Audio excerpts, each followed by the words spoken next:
자, 안녕하십니까, 친구들. 이제 오늘 19차시고요. 사상과 문화 관련된 파트인데요.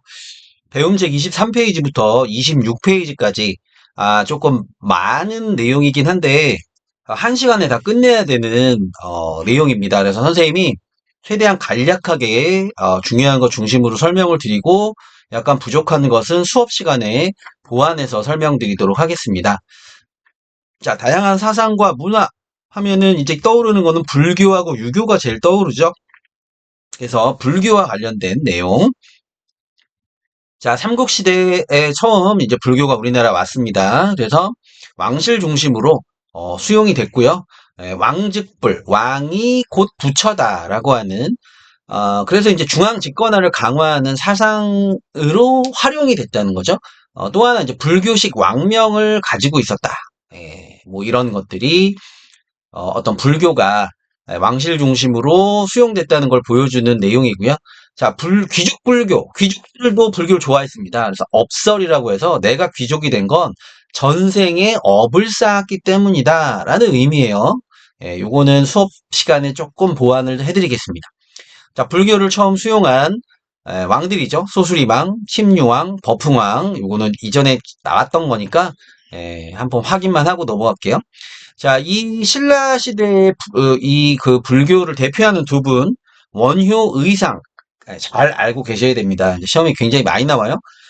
통인신라하고 그다음에 여기 그 고려 시대에 불교는 요때가 이제 가장 활발했는데 요 시기에 한 네다섯 명의 인물이 나옵니다. 이 사람들 잘 특징을 좀 알아두셔야 됩니다.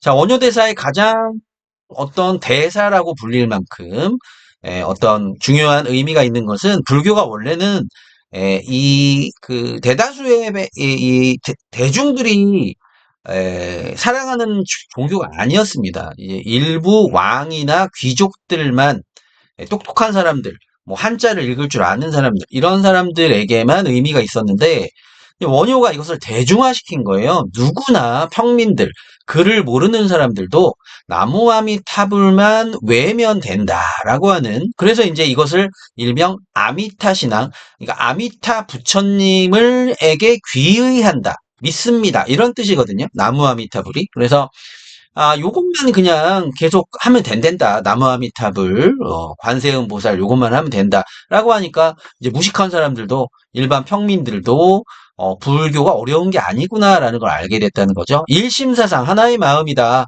모든 것은 한 마음에서 나온다. 우리 너무나 유명한 해골물 얘기는 수업 시간에 해드리도록 하겠습니다. 자, 의상 같은 경우는 이제 원유하고 동시대 사람이에요. 그래서 둘이 이제 중국으로 이 유학을 떠나다가 그 유명한 해골물 사건을 있었던 거죠. 예. 의상 같은 경우는 화엄사상. 그냥 의상 자체의 신분이 이 사람은 원유는 육두품이었고 의상은 진골 귀족이었습니다. 그래서 굉장히 어떤 럭셔리한 어떤 귀족적인 불교가 화엄 불교인데요. 화엄사상. 요게 원래 이제 중국에서 만들어진 건데 일즉다 다즉일이라고 하는 건 하나는 곧 전체고 전체는 즉 하나이다 이런 뜻입니다. All for one, one for all 이라는 뜻이죠. 그래서 모든 존재가 서로 의존하면서 조화를 이룬다. 해서 삼국 통일 직후에 사회 통합에 기여했던 사상가가 바로 사상가이자 바로 스님이 의상이다라는 거고요.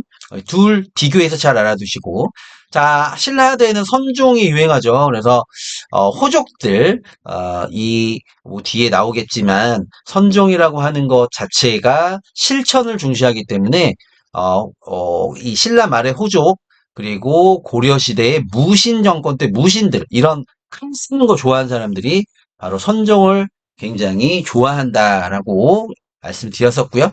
이런 내용들 살펴보시고 자, 유학 같은 경우는 이제 삼국시대 유학입니다. 고구려에는 태학, 지방에는 경당이라는 유학을 가르치는 학교가 있었어요. 예, 요 정도 알아두시고. 백제에는 기록에 따라서 오경 박사. 그래서 이 유학에는 사서 오경이라는 경정이 있습니다. 그래서 그 중에서 오경, 시경, 서경, 역경, 예기, 춘추라고 하는 5개 경정에 경전에 능통한 사람들을 오경박사라고 불렀어요. 예, 그래서 백제도 유학을 중시했구나라는 걸 알 수 있고요. 신라에는 이제 임신서기석이라는 비석이 발견됐는데 내용이 뭐냐면 어떤 두 친구가 우리 열심히 유학을 공부해서 훌륭한 사람이 되자요라고 하는 내용을 그 돌에다가 파놓은 거예요.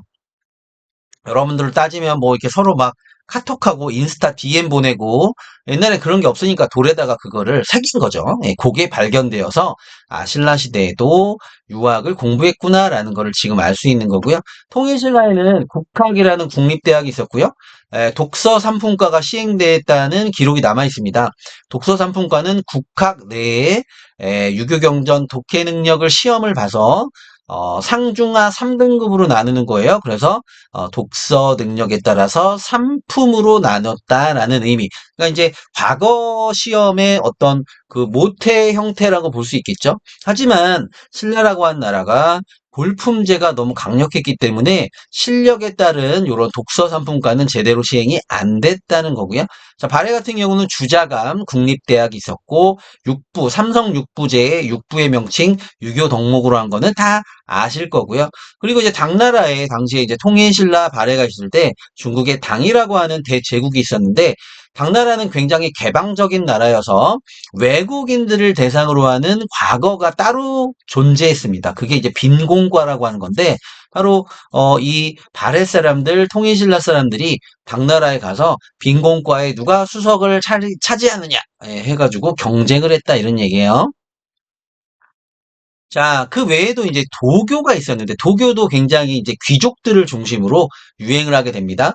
도교라고 하는 거는 기본적으로 이제 노장 사상과 관련이 되는 불로장생, 늙지 않고 오래 산다는 뜻입니다. 그래서 이제 산에 짱 박혀서 늙지 않고 오래 살면은 이제 할아버지가 돼서 수염도 하얘지고, 머리도 하얘지고, 지팡이 들고 이렇게 다닌 사람 누구야? 그 사람이 신선이죠. 그래서 신선이 되는 걸 추구한다는 것이고요. 중요한 거는 도교는 시험에 나올 때 반드시 예내가 나옵니다. 그래서 문화재와 관련된 종교. 예를 들면 백제, 산수무늬, 벽돌. 우리 산을 좋아하잖아요. 이거 보면 이거 불교 아닙니까? 이게 불교 아닙니다. 예, 이게 이제 도교와 관련된 거예요. 여기 보시면 백제 금동대향로라고 하는 정말 엄청난 가치를 가진 이 문화재가 이게 향루입니다. 이게 이제 손잡이고 이걸 조금 더 확대를 해드리면 예, 이렇게 생겼어요. 여기 이게 보시면 이게 입니다. 손잡이를 잡고 이렇게 띵 열면은 여기에 이제 향을 꼽을 수 있게. 그다음에 향을 불 피운 다음에 뚜껑을 덮으면 요 사이사이에서 신기한 이렇게 그 신비롭게 이렇게 향이 이렇게 나오게 됩니다. 근데 이거는 불교적인 성격도 있고요. 여기 도교적 성격도 있어요. 그래서 여기 보시면 여러 가지가 뭐 연꽃무늬가 의미하는 거는 이제 불교를 의미하게 되겠고요. 뭐 용이라든지 받침대, 여기 봉황이라든지 전형적인 이게 사신도에 나오는 바로 이 도교와 관련된 그런 내용입니다. 그래서 옛날에는 이게 금으로 이렇게 칠을 해놨는데 이게 땅속에서 굉장히 오랫동안 있다 보니까 이게 지금 색깔이 좀 바래긴 했지만 우리나라의 엄청난 이제 문화재다라는 정도. 그 다음에 이제 고구려 고분의 사신도 동서남북을 지키는 신령스러운 동물이죠. 사신이라고 하는 건 그래서 청룡, 백호, 주작, 현무를 의미하는데 이것도 수업 시간에 조금 보완해 드리도록 하겠습니다. 이거 시험이 많이 나오니까 잘 기억하시고요. 틀리면 안 돼요. 자, 풍설주기절. 요거는 뭐 잘 아실 겁니다. 그래서 요게 이제 신라 때부터 신라 말기에 처음 수용이 돼가지고 어떤 지역의 수도를 이렇게 뭐 하면은 뭐 굉장히 뭐 나라가 잘 될 거고 뭐 이런 거 아닙니까? 그래서 신라 말에 이제 호족들이 이걸 많이 주장하죠. 자, 이제 경주는 끝이 났다. 이게 너무 이제 오랫동안 수도를 하다 보니까 어떤 지력이 약해졌다. 그래서 신라의 권위를 약화시키는데 활용됐다는 거고요. 삼국의 대제도는 대략 보십시오. 이게 되게 어려운데 여기는 그냥 대략 보면 우리 삼국시대에 일본에 그러니까 그 굉장히 먼 저 유럽 중앙아시아까지 교류를 했다는 어떤 근거들이 나온다는 거예요. 예, 이렇게 먼 데까지 어떻게 다녔는지에 대해서도 참 미스테리하지만 어쨌든 생각보다 옛날 고대에도 많은 어떤 교류가 있었다. 자, 일본에 우리가 많은 문물을 전해주는데 아스카 문화가 발전하는데 영향을 주었다는 겁니다. 그래서 고구려는 이제 담징이라고 하는 스님이 뭐 호류사에 뭐 금당 벽화를 그렸다라고 했었는데 뭐 그 외에도 뭐 이런 것들을 전해줬다는 거고요. 백제는 원래 일본하고 굉장히 친했죠. 많은 지배층이 일본으로 넘어갔고 해서 이런 것들도 전파해 줬다는 거. 신라는 조선술과 축제술을 전해줬다. 이게 술이 알코올이 아닙니다. 예, 술이라고 하는 건 조선술, 배 만드는 기술이고요. 축제술, 제방을 건축하는 기술. 다시 말하면 저수지를 축조하는 기술이에요. 자, 남북국 시대에는 통일신라의 불교와 유교 문화가 넘어가서 일본의 하쿠오 문화에 영향을 줬다. 너무 어렵게 공부하지 마시고 대략 한번 보시면 되겠습니다. 자, 요런 실제로 일본이란 나라의 많은 것들을 삼국시대에서 이렇게 이런 그 유교와 불교에서 많은 영향을 줬다는 거, 뭐 요 정도까지만 말씀드리겠습니다. 예. 자, 나머지는 수업 시간에 말씀드릴게요. 이게 지금 분량이 많아서요. 자, 고려시대로 넘어가면 고려시대의 특이한 게 유교와 불교가 모두 발전한 시대입니다. 조선시대랑 비교를 하잖아요, 고려는. 조선시대에는 유교가 억불숭유 정책이라고 해서 불교가 굉장히 탄압을 받죠. 성리학 일변도의 사상적인 어떤 흐름을 보였는데 그럼 고려시대에는 유교 불교가 왜 공존이 가능했느냐? 그것은 고려시대까지는 유교는 정치 이념이자 학문이었고 불교는 종교이자 철학이어서 이 두 유교와 불교의 카테고리가 달랐다는 거예요. 예, 범위가 달랐다는 거죠. 근데 여러분들 잘 아시는 고려 후기에 전해진 성리학이라고 하는 것. 그래서 조선시대를 이 휩쓸었던 성리학은요. 한마디로 에, 불교가 담당하던 종교이자 첫 영역까지 침범한 겁니다. 그러니까 하늘에 해가 두 개가 될 수 없듯이, 그래서 결국은 성리학이 종교이자 철학의 모습을 갖추면서 이 성리학에게 불교가 탄압을 당하는 밀리는 성격을 어떤 성향을 보여줬다는 거예요. 이제 그것을 좀 이해하고 내용을 보면 좋을 것 같습니다. 유학에서는 고려시대 유학, 광종 때 과거제가 실시돼서 유교의 경전에 대한 시험을 봤죠. 자, 고려 중기에는 굉장히 보수적인 문벌들의 시대였기 때문에 최충이나 김부식 같은 보수적인 유학이 유행했고요. 고려 후기에는 성리학이 처음 도입이 됐다는 겁니다. 이것을 발전시킨 게 신진 4대부다. 요 정도. 자, 역사서는 고려 중기의 삼국사기 너무나 유명하죠. 김부식이. 김부식은 보수적인 바로 이제 묘청의 서경천도 운동을 진압한 사람 아닙니까? 해서 유교적인 합리주의 사관에 입각을 해서 다시 말하면 뭔가 너무 신기하거나 뭐 이게 예를 들면은 이런 거 보세요. 어, 하늘에서 내려온 환웅에게 찾아갔다. 곰과 호랑이가 이거부터 말이 안 되죠? 그래서 곰과 호랑이가 뭐 동굴로 가서 이 마늘하고 쑥을 먹고 100일을 견디면 인간이 되게 해주겠다. 그래서 곰이 그거를 버텨가지고 웅녀가 됐다. 이게 사실은 유교적인 이런 합리주의 사관에서는 이건 거짓말이야, 뻥이야 했기 때문에 김부식의 삼국사기에는 그런 내용, 다시 말하면 바로 우리 단군 신화의 내용이 나오지 않습니다. 그건 이제 고려 후기에 들어가는 거죠.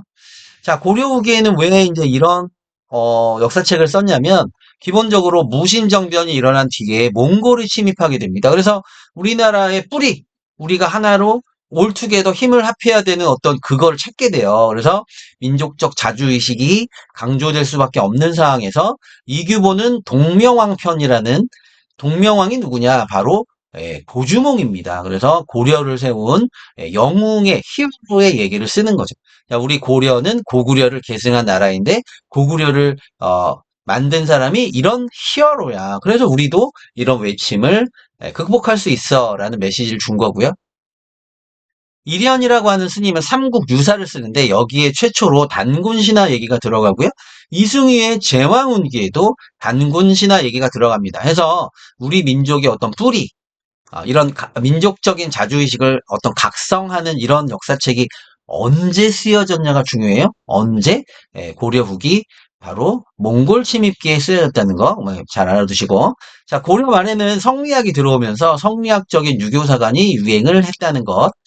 자 도교도 그 귀족들 사이에서 유행을 했는데 어떤 불교처럼 그렇게 크게 교단이 성립되지는 못했다는 거. 자, 풍수지리설은 여전히 여러분들 잘 아는 묘청의 서경천도 운동, 그 다음에 조선이 건립되는 고려 말에는 남경길지설, 남경이 어디겠어요? 묘청이 얘기한 서경이라고 하는 게 평양이라면 남경은 남쪽의 서울이니까 바로 지금의 한양이 되겠습니다. 그래서 이제 이성계가 이제 개경에서 수도를 한양으로 옮길 때도 풍수지리설이 활용됐다. 뭐 이렇게 생각하시면 되겠습니다. 자, 이제 고려시대 불교로 가서요. 고려시대 불교의 숙제는 무엇이었냐? 교종과 선종을 어떻게 하나로 통합하느냐라는 거였습니다.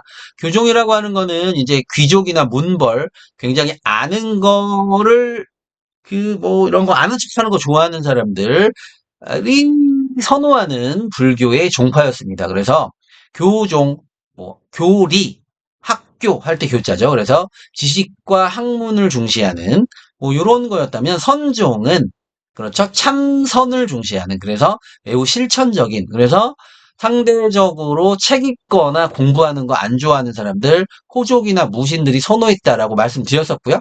근데 이 교종과 선종이 언제까지 대립할 수 없기 때문에 이것을 통합하는 노력이 이루어졌다. 그게 고려불교의 하나의 특징이자 숙제였다는 겁니다. 고려는 불교가 굉장히 숭상되었기 때문에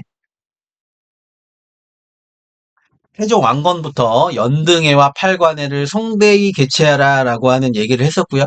자, 과거에도 승과 국사제도, 왕사제도 여기 사가 이제 스승사자, 국가의 스승, 왕의 스승 이걸 한 사람들이 스님 아닙니까? 네, 굉장히 불교를 숭상했고요.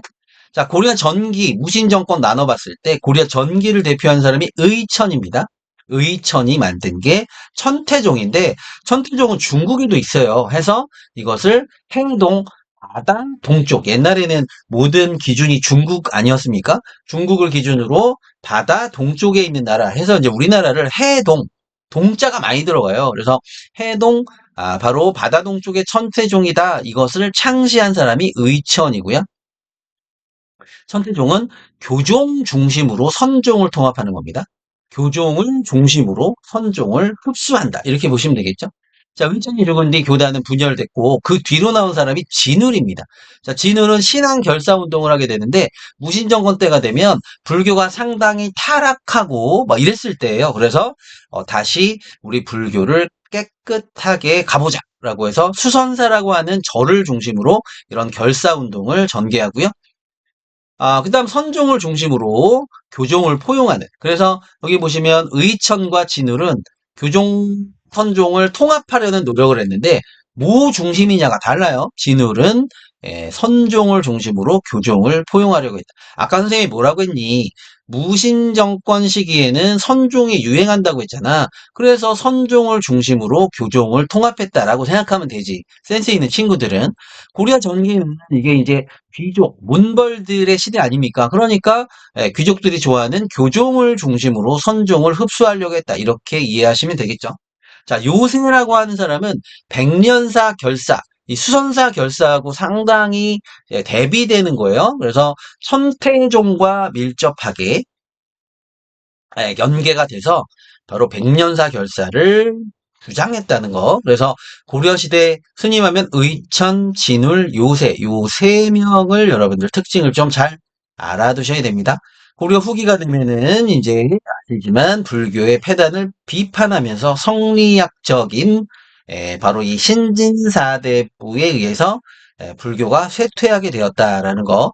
자, 고려 문화교류 보시면은 이제 원나라 만권당이라고 하는 도서관이 있었는데 여기서 많은 교류가 있었다는 거. 그리고 이제 문익점 목화를 들여왔죠. 그리고 최무선이 화약을 들여와서 무기를 만들었다는 정도 살펴보도록 하겠습니다. 고려시대에 많은 불교의 아름다운 문화유산들이 있는데 요거는 수업 시간에 선생님이 조금 더 상세히 말씀을 드리겠습니다. 자, 이제 성리학으로 한번 가보면 성리학도 너무 깊게 보실 필요는 없어요. 대략적인 우리가 지금까지 배운 내용을 토대로 해서 살펴보면 성리학은 그렇죠. 아까 말씀드렸지만 인간의 심성과 우주의 원리를 탐구하는 철학적인 신유학이라서 단순히 그 이전의 유학처럼 뭐 학문적인 뭐 이런 영역을 벗어나서 종교 철학적인 내용을 담당하게 되었다. 라고 말씀드렸었습니다. 이것을 이제 사림들이 성종 이후에 아주 적극적으로 받아들여서 성리학의 나라를 만들었다라는 것이고, 성리학 이외의 사상을 완전히 배척하게 되었다. 이건 좋은 건 아니죠. 자, 그래서 성리학은 중국에서 송나라 때 만들어졌지만 실질적으로 세계적으로 꼽힌 게 바로 우리나라 조선시대에 가장 높은 수준으로 발전하게 됩니다. 자, 이황은 주리론을, 리라고 하는 거는 도덕적이고 관념적인 뭐 이런 세계를 의미하고요. 이라고 하는 거는 조금 더 경험적이고 현실적인 세계인데, 성리학에서는 이제 그 이와 기가 뭐가 밸런스가 훨씬 중요하냐, 라고 이제 하는데, 사실은 이는 다 중시해요. 성리학이잖아요. 그래서 리는 다 중요하게 보는데, 이 주리론이라고 하는 거는 기를 너무 작게 보는 거고, 주기론이라고 하는 거는 리만큼 기도 중요하다라고 보는 거예요. 그러니까 주기론이라고 리가 중요하지 않다라고 얘기하는 건 아닙니다. 그래서 이황 선생은 주리론을 대표하고요.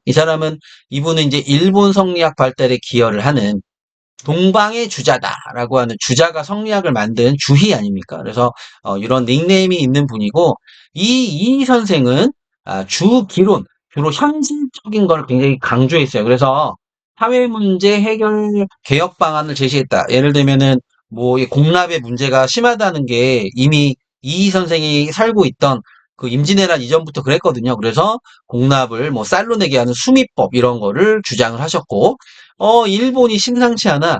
빨리 병사들을 양성해야 돼. 10만 양병설 같은 것을 바로 주장하신 분이 이 선생입니다. 이거 훨씬 현실적인 거에 많이 어떤 그 관심을 가지셨다라는 것이죠. 자, 성리학적인 사회 규범 관련해서는 우리 조선에서는 삼강행실도라고 하는 행실과 관련된 이런 책을 세종 때 편찬했고요. 국조 의례, 국가의 어떤 행사에 이런 5가지 예의를 지켜야 된다라는 의미겠죠. 대략 직역하면. 소학, 어린아이들이 배우는 주작 아래, 주자가 얘기한 집에서 지켜야 될 예의, 뭐 이런 거죠. 그래서 이런 책들이 보급이 되면서 성리학적 규범이 확산되었다는 겁니다. 자, 서원과 향약을 통해서 또한 성리학이 확산되는 데 기여한 2가지 원투펀치라고 볼 수 있겠죠. 그래서 결국 조선은 성리학의 나라가 되었다라는 겁니다. 자, 이제 마지막 파트로 가보죠. 자, 그런데 성리학이 이제 너무 오랜 시간 동안 국가의 학문이 되다 보니까 현실 대응력을 잃어버린 거예요. 그래서 조선 후기에는 실학이라고 하는 실질적인 학문, 그러니까 실학도 유학 안에 포함이 되는데, 유학이라고 하는 어머니 안에 성리학도 있고 실학도 있는 거예요. 현실 문제에 관심을 가졌던, 부국 안민은 국가를 부강하게 하고 백성을 편안하게 한다는 뜻입니다. 그래서 토지에 관심을 가졌던 사람들이 중농학파고, 상공업에 관심을 가졌던 사람들을 중상학파라고 부른다. 혹은 북학파라고 부른다라고 했고요. 대표적인 학자들은 이렇게 되고요. 이게 좀 중요합니다, 여러분들. 실학은 유영원이나 이익이나 정약용이 어떤 토지제도 개혁을 주장했는지는 다행히 나오지 않아요. 뭐 유영원의 뭐 한전론, 아니 이익의 한전론, 유영원의 뭐 균전론, 뭐 정약용의 여전론 막 이런 것들이 있는데요. 이건 구체적으로 나오진 않는데, 다 이 사람들은 뭘 주장했냐? 어떻게 하면 16세기 이후로 선생님이 말씀드렸잖아요. 농민들이 지주전호제가 확대되면서 양반 관리들한테 땅을 뺏겼다. 근데 실질적으로 농사 짓는 사람들은 농민이니까 이들이 지금의 중산층처럼 자기 땅을 가지고 좀 여유롭게 살면서 농사를 지면 세금도 낼 수 있고 국방의 의무도 다할 수 있기 때문에 나라가 부강해지는 거죠. 그래서 그것을 어떻게 할 수 있을지를 꿈꿨다는 겁니다. 어떻게 국가가 자영농을 만들 수 있을지, 자신의 영토를 경영하는 농민으로 만들 수 있을지를 고민한 거고요. 자, 상공업을 중시했던 뭐 유수원, 홍대용 이런 분들은 중국 청나라를 왔다 갔다 하면서 배워간다는 거죠. 자, 중국 청나라 보니까 엄청 발전하더라. 예? 그래서 상공업과 기술 혁신을 주장했던 분들이 이렇게 있다. 해가지고 여기 있는 자료가 활용돼서 시험 문제 나올 수도 있습니다. 그래서 이런 것들 잘 봐두시고 디테일한 내용은 수업 시간에 조금 보완할게요. 자, 국학이 유행하는데요. 국학은 모든 나라에 있어요. 우리나라도 있고 중국에도 있고 일본에도 있습니다. 한국에서 유행한 국학은 한국학이죠. 일본의 국학은 일본학이고 중국의 국학은 중국학입니다. 네, 그렇게 이해하시면 돼요. 그러니까 우리나라에 고유한 게 뭐니? 우리나라의 역사, 다른 나라랑은 같을 수가 없고 우리나라의 지리, 우리나라의 언어 이런 것들을 연구하는 게 국학이에요. 그래서 중국 중심 세계관을 당연히 비판하고 우리나라만의 고유한 이런 것들을 연구했다. 자, 역사에서는 안정국 선생이 동사강목 이란 책을 쓰셨고 유득공 선생은 발해고라고 하는 그래서 이 유득공의 발해고 이전에는 사실 발해라고 하는 나라를 우리나라 역사로 인식을 잘 못했는데 이때 이제 남북국 통일신라 시대가 아니고 통일신라가 있었으면 위에 발해 두 나라가 있었기 때문에 남북국 시대로 불러야 된다. 뭐 이런 주장이 여기서 나온 거고 여기도 보면 해동 역사, 아까 선생님이 그랬죠. 우리나라를 일컬을 때 바다 동쪽이라는 표현을 많이 쓴다는 겁니다. 해동 역사는 결국 우리나라 역사가 되겠고요. 지리서도 보시면 동국지리지, 동쪽이 나오죠. 예, 대동여지도. 그래서 우리나라, 중국을 중심으로 동쪽, 우리나라를 일컫는 말이었다라는 거. 자, 이제 천주교 동학 이제 이번 시간의 마지막 부분입니다. 자, 천주교는 원래 우리나라의 종교가 아니라 학문으로 들어왔어요. 자, 청나라를 왕래하던 사신들이 보니까 성경책에 있는데, 야, 이거 무슨 경전이네? 야, 이거 뭐지? 그걸 공부했다는 겁니다. 공부를 하다 보니까 남인 계열의 일부 학자들이 이게 신앙이라는 걸 깨닫게 돼서 이거를 종교로 수용을 했고요. 특히 이제 천주교를 많이 받아들인, 서학을 받아들인 사람들은 상대적으로 차별 대우를 받았던 여성들, 평민계층. 왜냐면은 이게 이 기독교의 기본 교리는 평등 사상이잖아요. 그래서 민간에 확산되었고, 하지만 조상에 대한 제사를 거부하잖아요. 왜냐면 나 이외의 우상을 숭배하지 말라 해서 이 정부의 탄압을 성리학적 질서에 이 굉장히 강조하던 정부는 탄압할 수밖에 없었다는 것이고 이 서학에 반대해서 나는 서양에서 온 게 싫어 라고 해서 만든 게 동학입니다. 그래서 경주의 몰락한 양반 최재우 선생이 만든 근데 이제 공통점은 뭐냐면 양반 중심 차별적인 사회 시스템은 반대하는 거예요. 성리학적 시스템. 그러니까 선생님이 명분론이라고 하는 거를 성리학적 명분론을 수업 시간에 말씀드릴 건데 그걸 반대하는 공통점이 있죠. 하지만 다른 겁니다. 동학은 얘네 서양이 싫은 거야. 왜냐면 얘네가 자꾸 이제 중국도 쳐들어가고 막 개항을 시키고 막 이러던 시기이기 때문에 반대하는 거죠. 어쨌든 인내천이라고 해서 사람이 곧 하늘이다. 그러니까 모든 사람이 곧 하늘이다라고 하는 거는 뭘 나타내니? 모든 사람이 곧 하늘이다. 인간 존중 사상 플러스 모든 사람이 다 하늘이면은 뭐예요? 모든 인간은 다 공통적으로 존귀하다. 그러니까 평등 사상이 나오는 거죠. 예. 그래서 결국은 혹시 무민의 죄를 뒤집어 쓰고 최재우가 죽어서 나중에 뭐가 일어나는 거예요? 동학 농민운동이 일어나는 시발점이 되었다. 이런 내용을 우리가 배우게 될 거고요. 오늘 수업은 여기서 마무리하고 좀 디테일한 내용들, 재밌는 내용들이 많은데 이런 것들은 수업 시간에 설명드리도록 하겠습니다.